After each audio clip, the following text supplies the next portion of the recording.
Good evening. We greet you tonight in the name of all that is good, all that is holy, and all that is sacred, and in the warm and loving energy of this ministry, Spiritual Life Center. If this is your very first time with us tonight or your first time live streaming, we especially welcome you because we know that you are not here by accident. We know that every one of us is here by divine appointment, and I am so excited about our program tonight. I also get excited when you remember to silence your cell phones. And then I'd like to introduce Paul Sanchez. He is one of our chaplains, and he is going to lead us in our opening prayer.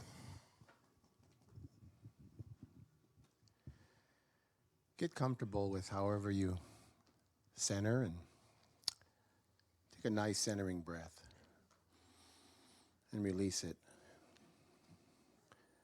And go to your heart space right there. All thoughts gone.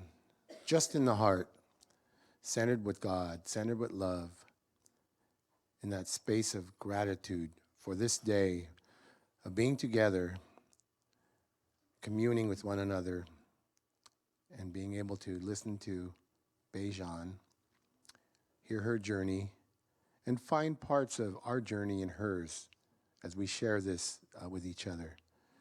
Thank you, God. We are so grateful. And we let it be. Amen. Thank you, Paul. The chaplains will have their healing circle right next door after the service. So once we have this amazing conversation and some beautiful music with Bajan, just go on over there and complete your evening. Next Wednesday is our Phoenix Rising Ash Wednesday service. And this is the start of Lent, and in Unity and at SLC, Lent is not a time of walking around kicking rocks because you had to give up candy. It's when we affirm our connection to the divine, and this service will help us do that. There will be chanting, there's sacred ash for our foreheads, and we will each take a Phoenix Rising coin with us to remind us of that particular part of our journey. And also we will have, there will be a burning bowl outside where you can burn the things that you write down on the pieces of paper. Reverend James and I will be doing the service. Our music will be with Carol Manson and Russell Brown. And Sherry Rain, who is our director of our chaplain program, will also be joining us. So that is next week. Of course, the soup is at 6, and the service will start at 7. And then you've been hearing a lot about the Evolutionary Council, and they're getting ready to start their interviews. And so you can sign up, I believe, online, and of course on Sunday out in the courtyard for your heart-to-heart conversation. And we've already got a lot of excitement about that, and many people have already signed up. So get your spot. I can't tell you how delighted and excited I am about tonight. A few weeks ago, our guest sang at a Sunday service. And in the last 4 years, I've watched a lot of singers and vocalists go across this platform. And I was so amazed because I could tell that she was totally in tune with Spirit, and Spirit was singing through her. And at the same time, she was so grounded. She was not all spacey and, well, honestly, it wasn't weird either. She just, she was grounded, and she knew exactly where she was the whole time she was singing, and it was amazing, and it made me want to know so much more about her, and so I invited her to come spend an evening with us. She is a vocalist and a songwriter. She's a lieutenant colonel in the California National Guard, and she's been with the Guard for 21 years.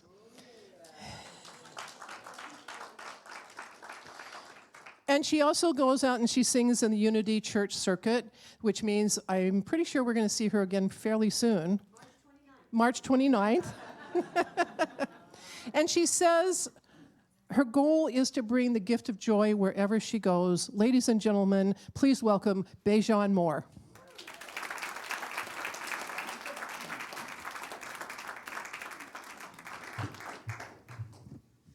So good evening, everyone. Hi. So we thought that we would start off with a song that kind of gives a look into where I was before I got here. And we're going to take you through that journey. So if you would, just come with me, and I'm going to sing this song. It's kind of like a hip-hop soul song, so I hope you can find the groove in it. But it really, really speaks to where love was for me, and it wasn't inside. So I hope you enjoy it.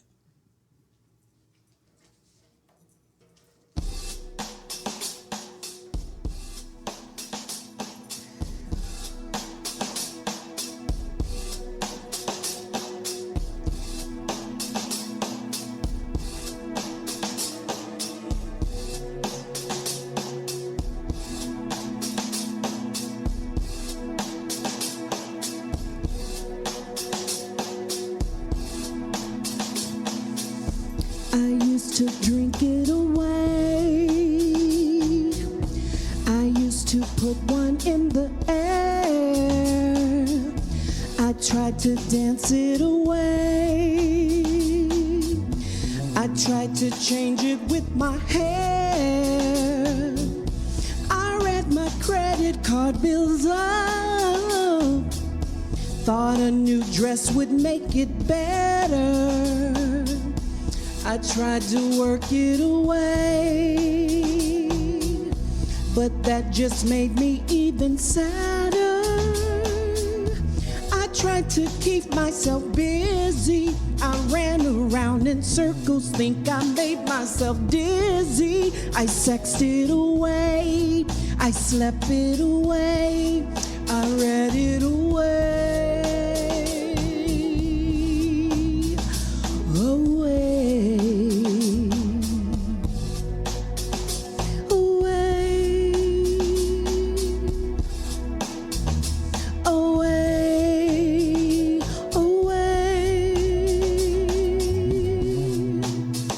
But it's like cranes in the sky. Sometimes I don't want to feel those metal clouds. It's like cranes in the sky. Sometimes I don't want to feel those metal clouds. I tried to run it away. Thought then my head be feeling clearer. I traveled 70 states. Thought moving around make me feel better. I tried to let go my lover. Thought if I was alone, then maybe I could recover, or cry it away, or cry it away. Away, away, away, away, away, away. But it's like cranes in the sky. Sometimes I don't want to feel those metal clouds. It's like cranes in the sky. Sometimes I don't want to feel those metal.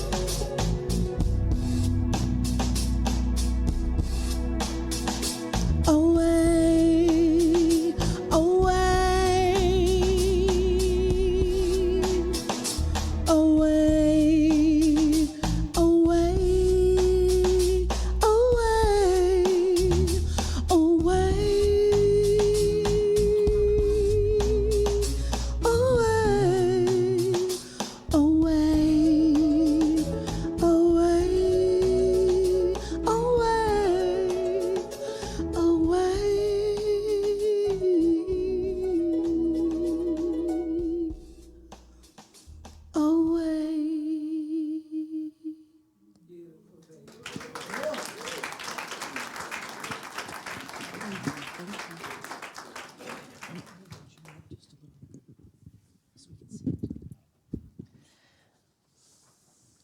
Could you just sing all night?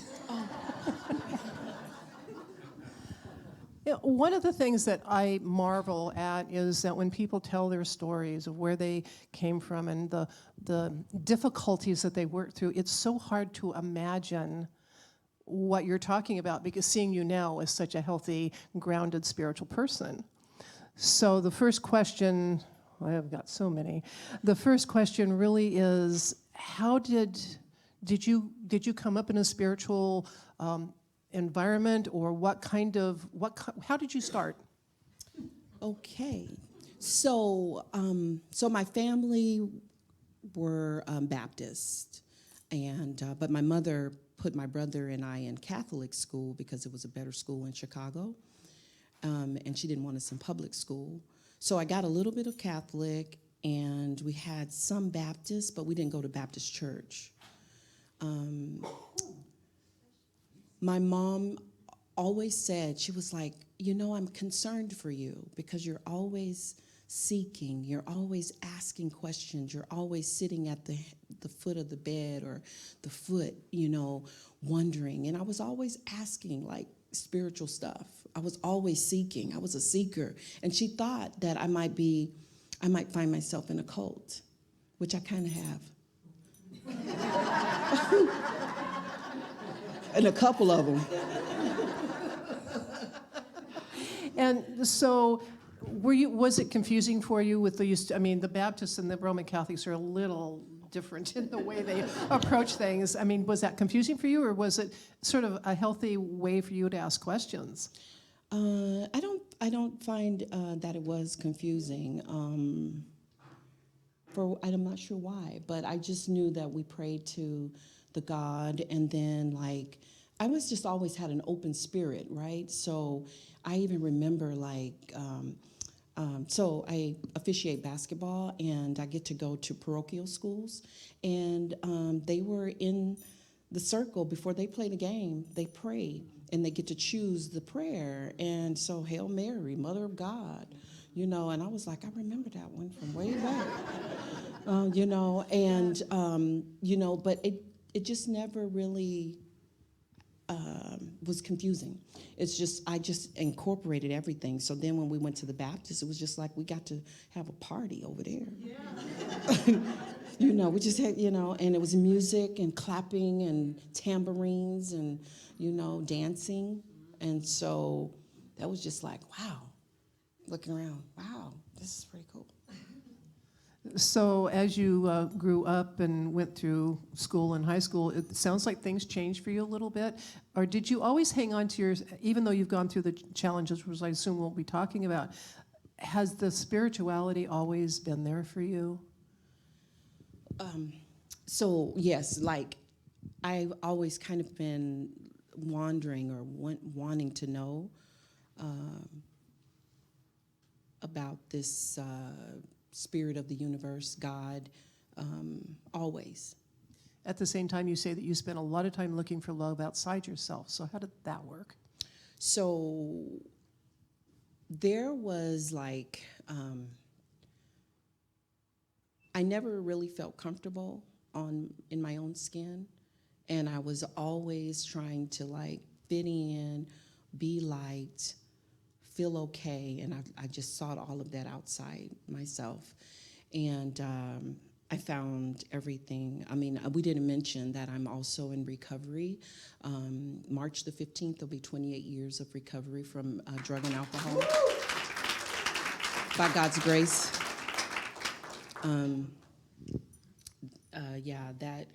It takes my breath away, because everything that I stand and am today is because of that first day of surrender, where I said I can't, so would somebody help me? God help me.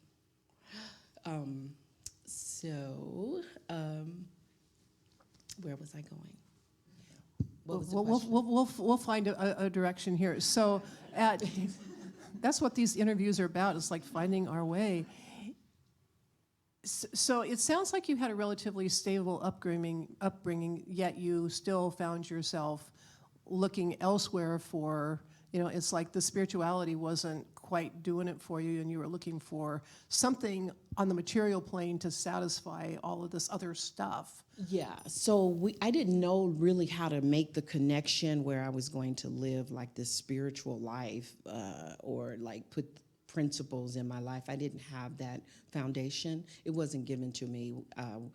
We didn't really read the Bible and stuff because we didn't go to church regularly. We weren't made to go, but we knew that there was God and God was for us. We knew that, and we prayed. Yeah, so, okay. So all of that, spending time in Catholic school and being surrounded by all that wasn't what got you, wasn't what fed you. And so I'm going to go off on a tangent for a second. So did you know that you had a voice all this time? Were you singing? Oh, no, not at all. We just Okay. kind of sang with the family. We sang, my mom and my dad, they sang in groups, quartets. And so they taught us songs, and when things were happy, and we would sit in the bed and we would sing with my dad, my brother and I, and my mom, and we would do like the barbershop quartets. There'll be bluebirds over the white cliffs of Dover, and yeah, you know, and then they taught us one, and we would just giggle because we were like 8 and 9 years old. But there's a soldier in the grass with a bullet in his. Take it out, take it out, take it out, take it out. So we sang that one. And I haven't thought of these things in a long time. And by the way, I'm wearing my dad's dashiki that he purchased like in 1974. And this is the last thing that I got from him that I wanted for myself. And so every month in February, I don it and just kind of have him with me. And so just so you guys know, this is my daddy's Chicago, okay? The shiki. So, but yeah. So it sounds like on one level you were getting a foundation, on another level there wasn't a lot of support, and so you were left on your own sort of emotionally and spiritually. Is that? That sounds just about right. So how did you get lost? So, so my mom did not, she wasn't strict. So she just kind of allowed myself, my brother, and my cousins to just kind of do our thing. She trusted us. I had a good relationship with her and everything. And I was a good kid, except that I was experimenting. I was 12, and I began experimenting with life, and I was hanging out with older people. And so that's where I got introduced to, you know, different drugs and alcohol while in school. And I was an average student. I made B's and C's, maybe an A or two.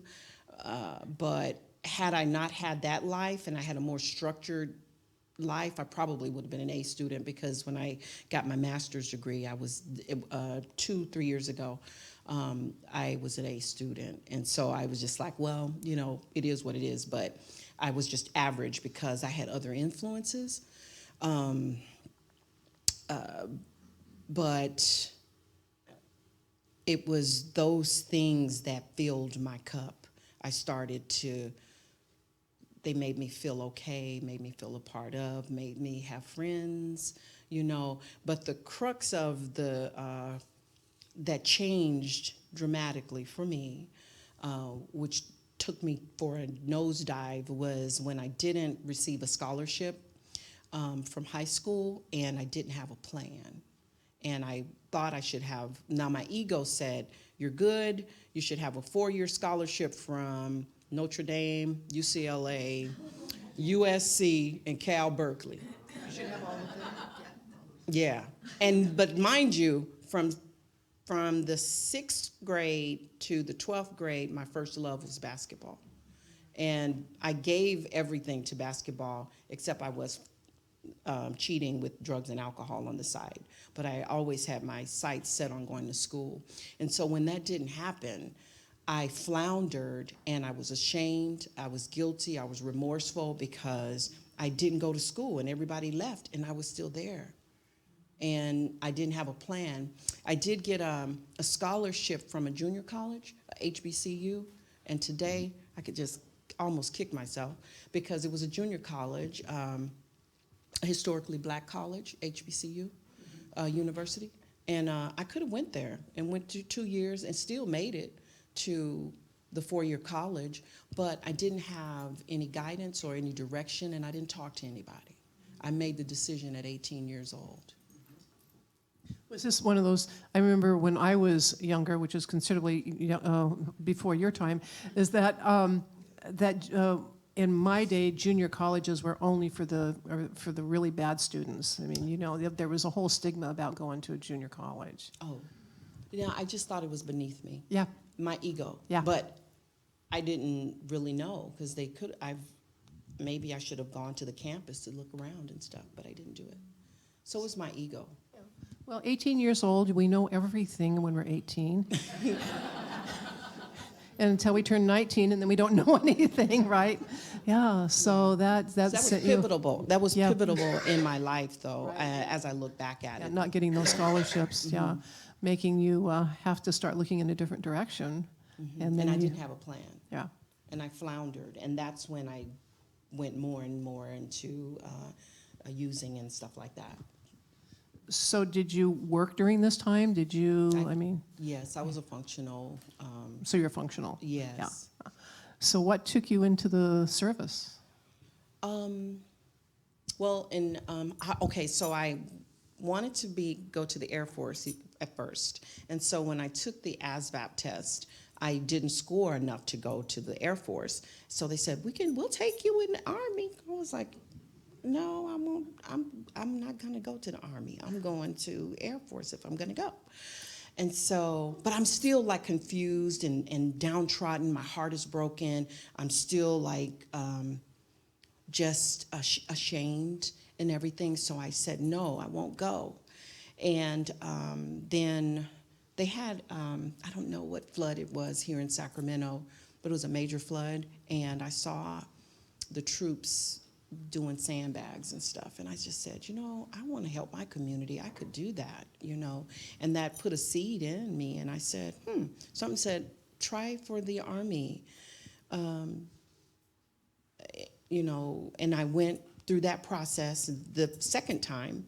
And then, but the security clearance was too long. And I was just like, forget it. I'm not going to do this one either.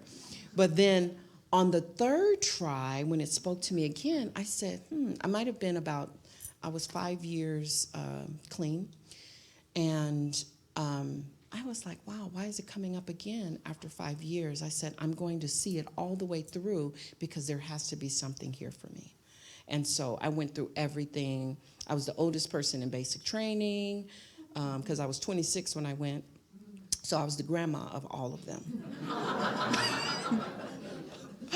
But I was in the best, fittest shape, okay? Because I said, they will not, just rake me over the coals because I'm older. So I started training and getting ready for basic training, and I was the best. Yeah. And, thank you. And I've not, by the grace of God, we have to take 2 physical fitness tests every year. And in 21 years, I've not missed one and I've not failed one. And, some people do. And so I'm grateful for that. But now I don't know about this year because we have a new program. I'm like, really? Couldn't you guys have just grandfathered me in? But no, we all have to take this new program. It has nothing to do with gender. It has everything to do with your occupation. But anyway, that's another story. I'll come back and tell you later how I did with that. So this gave you structure. Yes. That you seem to have really lacked in your life and needed. Going into the military gave you a lot of structure. Did that help you, having that structure, or did you kind of push against the structure? Oh, no, I was able to what do we call it when you kind of become a part of, not like a chameleon, but it's just like I knew you couldn't kill me because I'm the property of the United States, so you couldn't kill me. So I, just get over it and do it. Just do it. Yeah. And, but That's beautiful. I knew it. That's how I psyched myself out to get through basic and all the other trainings, because I went to officer candidate school, and that was crazy. I still have some PTSD when I go to San Luis Obispo, because that's where we trained. And every time I see that gate, it's, we will, the TAC officers, but it's gotten a little bit better.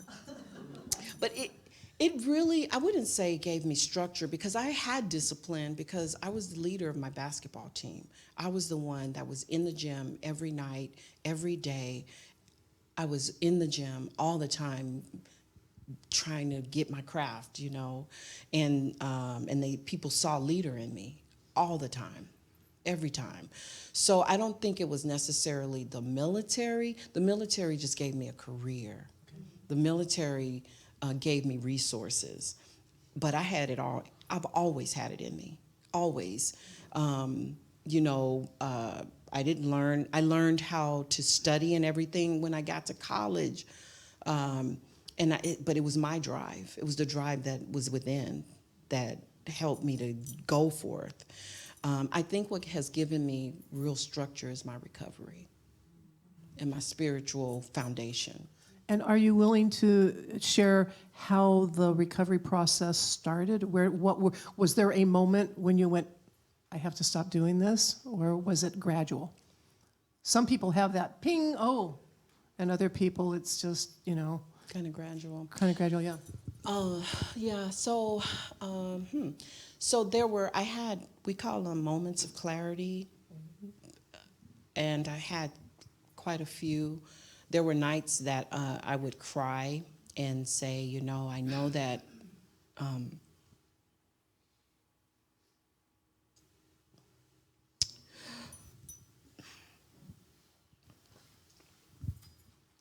I would say to God that I knew God had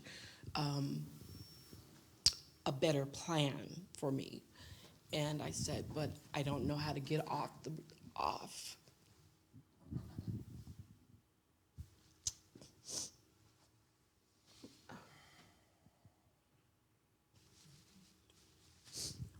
Thank you.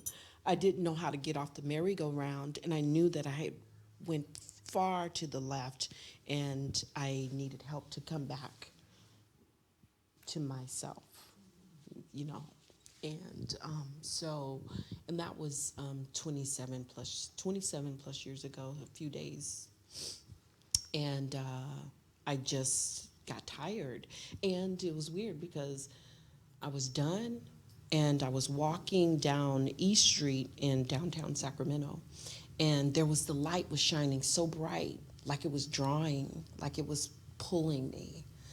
And it told me, it was like I had a voice inside that says, I can either walk toward the light, or I could go back that way, never to return. And so I knew. I just took a deep breath, and I was here in Sacramento, and I felt alone. But I just took a deep breath, and I kept walking to the light. And then I by God's grace, I had a job at Apple Computer. They had a district office where they sold computers and stuff to the state of California and to schools. It was the first district office. I was really proud of that. It got me through a lot, and it provided resources, and it was like a stepping stone to where I am today too. But I called them and I said, I need help, and I won't be coming to work. I'm going to go into a rehabilitation. And once I went there, they started to teach me. They just brought back structure, meditation, prayer, and I knew I needed to go somewhere where they talked about God, because I knew if I was going to be helped, it was going to have to be a power greater than me to help me. I knew it. And so I said, so wherever you send me, I wanted them to be talking about God. And I want them to help me, and I'll go. So I went 32 days. And it was in Sonora, California. And it was actually kind of like my dream, because I saw horses and stuff in my dream. And when I got there, they had horses, chickens, little, because it was Apple Computer, okay? I had good insurance. It was serene, it was peaceful, it was really nice, and it was co-ed. Co-ed. That's another story.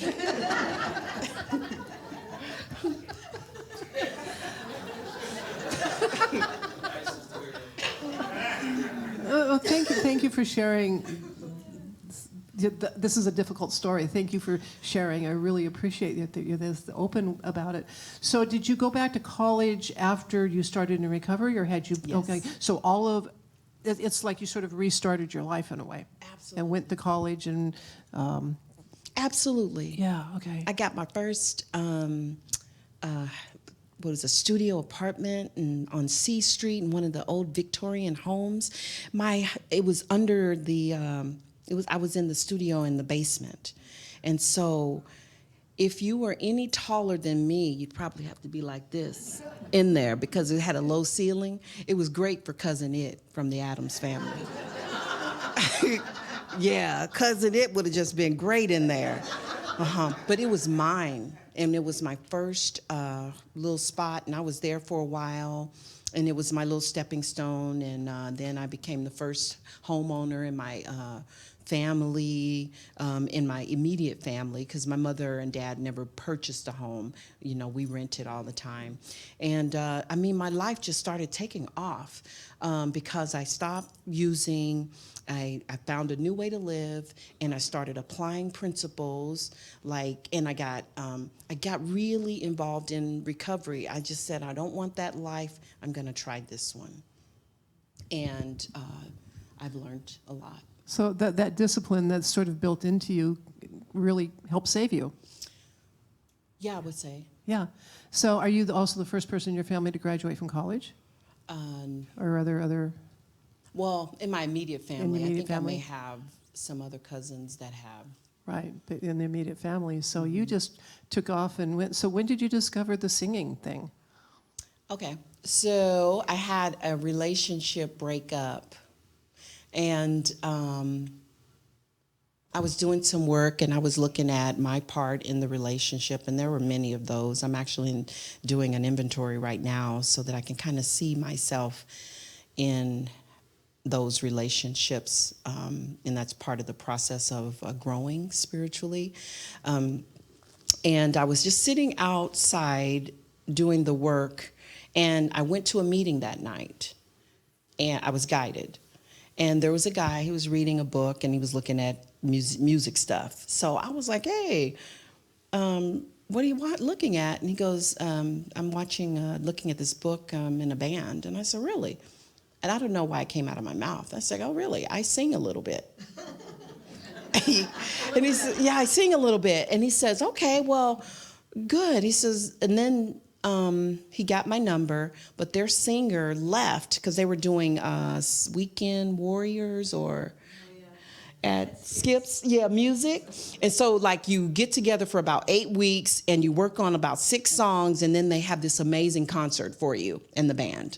So their lady left with 2 weeks to go, and they had 6 songs for me to learn. I never knew blues like that. And so I had to learn Mustang Sally. They had a Tina Turner song, and we were the hottest things smoking. And let me tell you, I was able to save the day, if you will, and we became New Blue Flavor.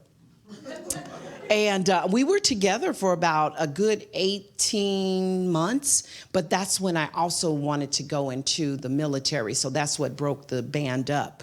But my mom used to call us Hootie and the Bluefish. Because she was like, you're doing what? Blues? And we wouldn't play Chicago blues. We played other kind of like the B side. We were like, why do we always have to play the B side of the song? We want to play the A side, the songs people recognize, you know. But we always played the B side. So anyway. Were you surprised at what was coming out of you? I was like, wow, I really didn't know I had it, but what I was singing from was the pain that I was experiencing through the relationship. And I was allowing it to come out. And that's when I realized and discovered that I had something. And what it was, it's not that, I believe it's not that I have like this amazing voice, you know, but it's my voice. But what I have is the ability to connect and allow you to feel what it is that I'm expressing through the notes that I'm singing. That's what I think my gift is. Because even people say when they hear me talk sometimes, they feel the energy, you know, and I'm like, man, and I'm getting more and more used to it and recognizing it and embracing it.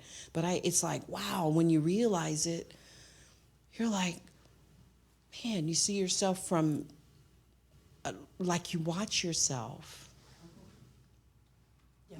Like it's watching, and it's me. It's weird, but. No, I totally get that, because I have that same experience when I'm doing what I do.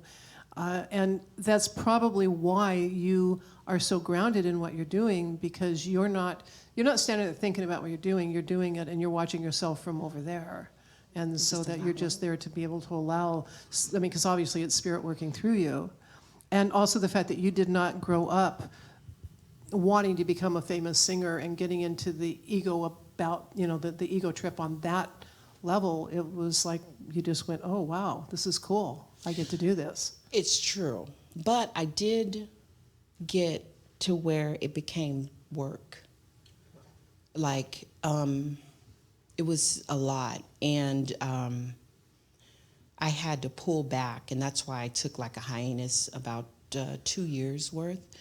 There were a lot of things happening in my life, and I needed to just like pull back. But part of it was like I was trying to be a rising star. I was trying to get that record deal, okay?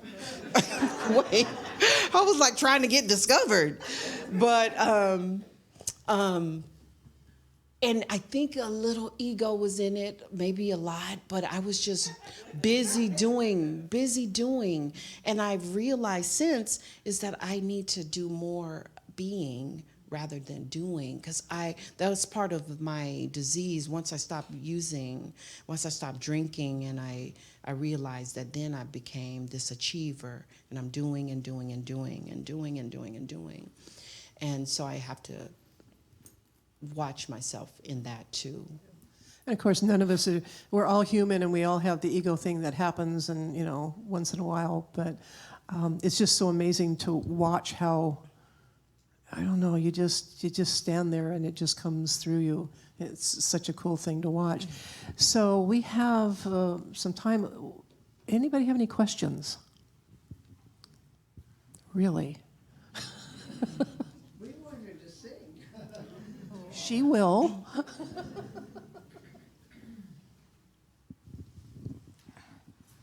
I'm dealing with a lot myself, going through cancer, and I felt the presence of God where I could actually feel Him. I was going through a divorce after 30 years of marriage. I was introduced to SLC and Joyce Meyer. I just got done seeing her in Arizona, and I went to a Unity Church in Arizona too. It's one of the biggest ones. So it was really nice. But the thing I have a question for you is, when I've experienced that presence, that unbelievable, remarkable presence I've never felt before, I feel like I'm going backwards instead of forwards, and I feel like I'm losing it, and I'm trying to get it back, you know. And how do you bring that presence back again when it seems like it's just going away? And because I felt God speaking through me to other people, cancer support groups, and now I feel like I'm a fraud because I'm not living that now. So how can I provide for others and moving forward when I feel like I'm going backwards? So how do you keep that presence and bringing it back instead of going backwards? Well, for me, when I get into that place, it's because I'm busy doing. I'm doing way too much, and I'm not sitting and being centered and stopping enough to just feel the presence. And that's when I just get, I call it crazy making, and I'm just everywhere, but I'm not anywhere. Yes, yes. Everywhere and not anywhere. And I can see it in my home. I got little piles of clothes everywhere. And the dishes are Disorganized piling in everywhere, you know. And that's when I know I'm out of sync and I'm not connected with myself. Because when I can connect with myself, I'm connected with the source. I'm totally connected with the source. And what I'm learning is that I don't have to try to love God, because God is love. Love is present. And I've been trying to seek and get the attention of God and to get God's love. But as I walk, God is walking right with me. And if I could just consciously know it, God is with me, everywhere present. And loving yourself. It's key. It's very key, because I was just told a couple of days ago, I have mentors. We call them sponsors in the program, but I have mentors. And my mentor, one of my mentors mentioned that and my other mentor mentioned it too. And it's like, why am I hearing it the second time and I'm hearing it, but I didn't hear it the first time? Because maybe I wasn't ready to hear it.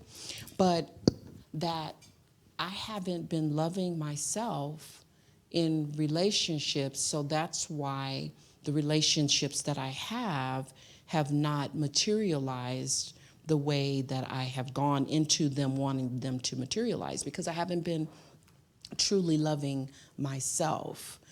And so I'm listening to this book by Shanti Christo, The Way of the Mastery. And the book, I'm on chapter 7, lesson 7, and it says that we have to learn how to ultimately love ourselves, totally like engage the self. Because when I'm filling my own cup, I'll have more to give to other people. The love will just flow. I have to be love walking. And I'm learning how to do it one day at a time. And when you get in the love, you'll feel the presence. Yeah, that's what I felt. And then while I was in the hospital, you flipped every 2 hours. People could see a soul that I've never seen before. This complete peace, no matter what was going on around me. And like you say, it's loving yourself, because you have nothing to give if you don't have it. It's in here. So thank you. Other questions? Yes, I'd like to ask now. First of all, I want to say you have a lovely voice, and you are probably going to get that record deal. Now, when you first started singing with the group, after that, and you realized you could sing a little, did you get any formal training of any kind? Thank you, Ron. Yes, I went to this, after I started singing a little bit, and I still frequent this place she's an artist developer, and her name is Anna G. And so she gave me some vocal lessons and just, oh my gosh. And she's so like this spiritual essence of everything that I study, you know, and that I read about. When I go to her place, it's there. And she speaks about being authentic and transparent in your delivery. And so she says, but you can't, she says, we can't teach you what Bajan does. It's natural, you know. And I never really learned how to do it. It's just what comes. Kathy, did you have your hand up?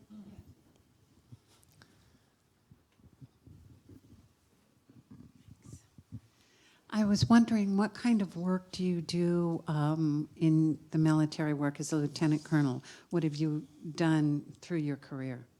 Okay, so let's see. So I was a specialist, and as a specialist, I was a a records person. This is when I first got in. Then I went to OCS, and that's Officer Candidate School.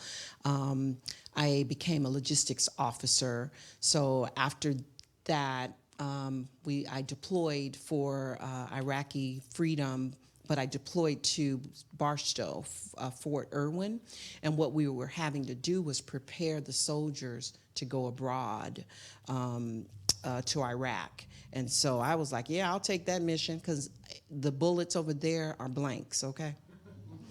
And I'll go to Fort Irwin. And we prepared the soldiers to go across.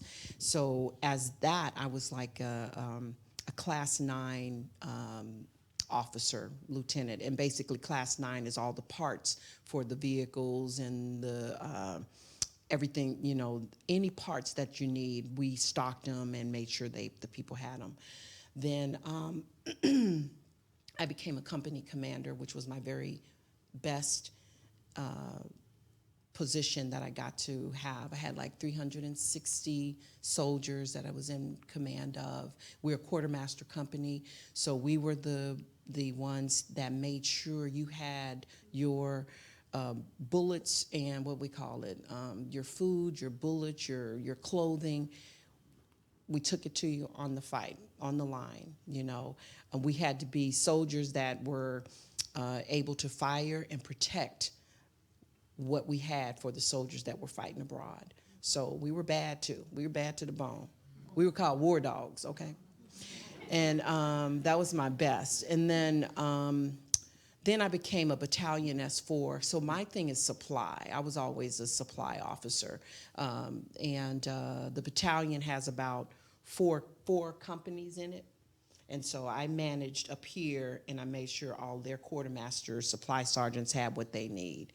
Right now, I'm an equal opportunity advisor for the California Army National Guard, and I get to make sure that we're honoring our special observances. Like this month is National Black History Month.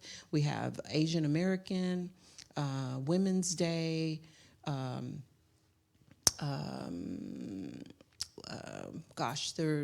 there's like 11 of them. But I do that, and I work on EO complaints, and I try to resolve issues for commands at the lowest level, and I love it. I get to do mediation, conflict resolution in that job.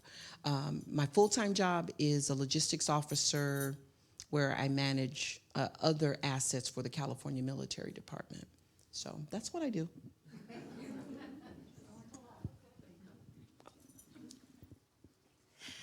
Hi, Bajan. Hello. Could you, and I know it's a lot, but summarize what the evolution of your relationship with your higher power, with your God, looks like? Like, so from your initial introduction as a child to where you are now, how your relationship has evolved. That's a good one. So God was like Santa Claus in the beginning. You know, like the big guy in the sky. And then I watched enough 10 Commandments that he became a voice at the burning bush.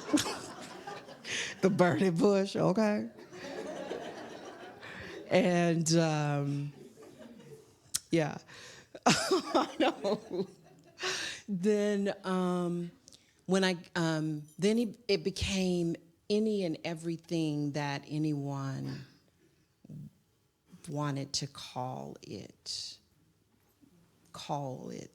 I'm so open, like I got introduced to, okay, so how did I get introduced to unity? I was in recovery, and I'm like, wow, I'm reading this book, and it's the Daily Word, and it speaks to recovery, everything, you know, like God was just God, and it didn't have to have like, it wasn't Jesus the Christ or anything. It was just love, peace, you know, different things. And so I was like, well, maybe I'll find, I've been reading it for about let's say 6 months, okay? And I'm like, well, maybe I should find a church that associated with this book. And so it was Phil and Dorothy Pearson. And I would see them on TV, and I remember them saying, what was their little phrase at the end? The best is yet to be. The best is yet to be. And I would just be like, yeah, the best is yet to be.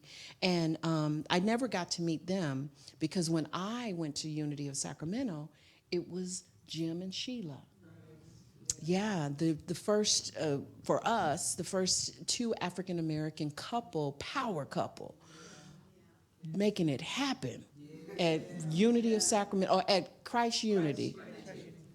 And many of us come from there. And let me tell you how powerful they were. Our community is still connected in a way because of that experience that they created. They created a community, and we were a part of it. And it was buzzing with love, support, giving, everything. Many of us, and we still talk with Reverend Jim and them still today. But it was amazing what they created, and we got to be a part of it. Mm-hmm. Yes, we did. So one more thing. So today, though, where God is for me now is like what I'm trying to embrace and allow to just grow is that God is you, God is me. I can experience God in everything. When I look in everything that has life, that God has given breath, is a creation of God, and that is God for me. And so I'm trying to walk in that and realize that that's why I say God is everywhere present, you know. This lady today, she was like, she's having a baby. And so I had a couple of pregnancies, but they didn't come to fruition. So I never really had the pooch or nothing. And so anyway, she has the pooch, the little baby pouch. And so she let me feel it. And I don't know why, but it welled up in me. And she was like, she says, you come see me more. She's Asian. You come see me more. She says, I want my baby to have your heart. Your heart. I want to see, and I see you, my baby, have your heart in your face. And so for her to say that, I'm so sensitive now. My heart is so open and it's sensitive, and I just started bawling. I was like, where's that tissue? Give me that tissue. Because I said, you want my heart in my face? I said, you better talk to Daddy. You better talk to Daddy. We have time for one more. Thank you. I just want to know, what is your spiritual practice today? So my spiritual practice today is that I do my prayer and meditation. I listen to spiritual teachers to learn more about being. I talk with my spiritual advisors, my mentors, my sponsors. I connect with people who are on the path and just talk spiritual matters. And that was the thing. My mom saw it early when I was a little girl, that I would talk spiritual stuff with people. And she found me at a tent one time, like a revival. And she was like, well, why were you over there? I was just like, I don't know. I just was drawn to it. My sponsor has me on a no-fly Sunday. Sometimes because I get so busy and I get out of myself, that's part of getting out of control. And so I try to stay home and just be in my space and be with me. That's kind of what I do. I attend spiritual meetings, recovery meetings. I read books. That's what I do. Thank you. And we will have another song, but I just want to thank you so much for coming tonight. This has been just delightful.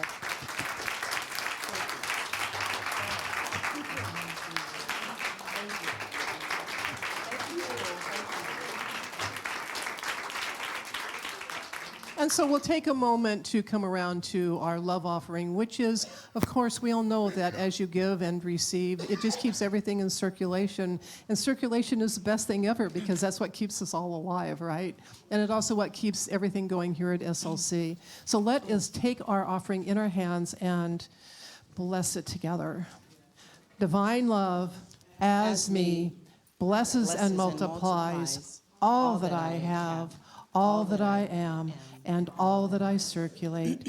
Thank you, God. So before you start the music, I wanted to just say that, so the earlier song was by Solange Knowles, Beyonce Knowles' sister. She's quite an artist in her own right, and I chose it because it spoke about how I was before finding the gift of recovery and unity. This song is by Ricky Byers, who is one of my favorite artists. She's very soulful. And this one is Mighty Gift.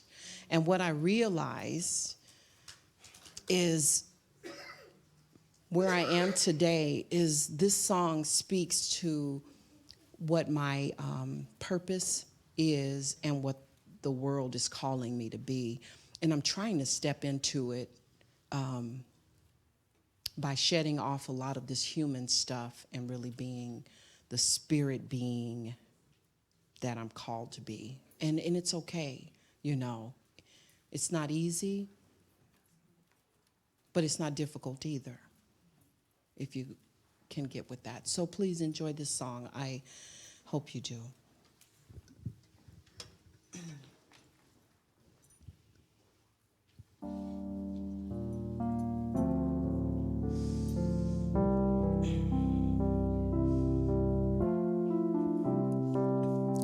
Trusting the gift within, trusting the love you know, I step with sweeter faith. Into the world I go, and in the days I have, there will be time enough to bring a mighty, mighty gift of joy.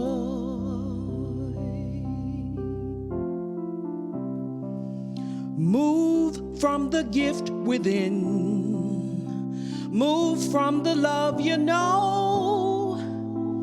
I lead with sweeter faith.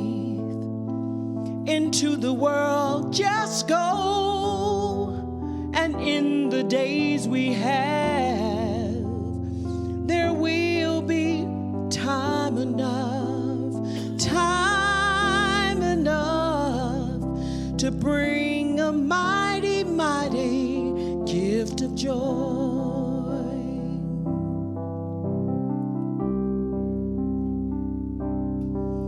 The world is calling me to come alive immediately, to share the good and do my best with all the love and tenderness. And I am learning how to live with those who lead me now. And I find I need them just as much as the flowers need the sun. So trust the gift within, trust in the love you know, and move with sweeter faith. Into the world just go, and in these days we have, there will be time enough to bring a mighty, mighty gift of joy. The world is calling me to come alive immediately, to share the good and do my best with all my love and tenderness. And I am learning how to give to those who need And I find I need them just as much as the flowers need the sun. So trust the gift within. Trust in the love you know, and move with sweeter faith into the world. Just go, and in these days we have, there will be time enough to bring a mighty, mighty gift of time enough to bring a mighty, mighty time enough to bring a mighty, mighty gift of joy. Bring a mighty, mighty gift of joy. Bring a mighty, mighty gift of joy.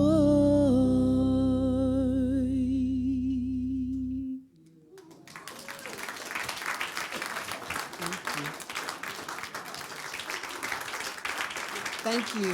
Thank you. You are, come on down. You are such a gift to all of us. Thank you so much for coming tonight. And let us stand and join hands so we can do our prayer. March 29th. And let's get as connected as we can.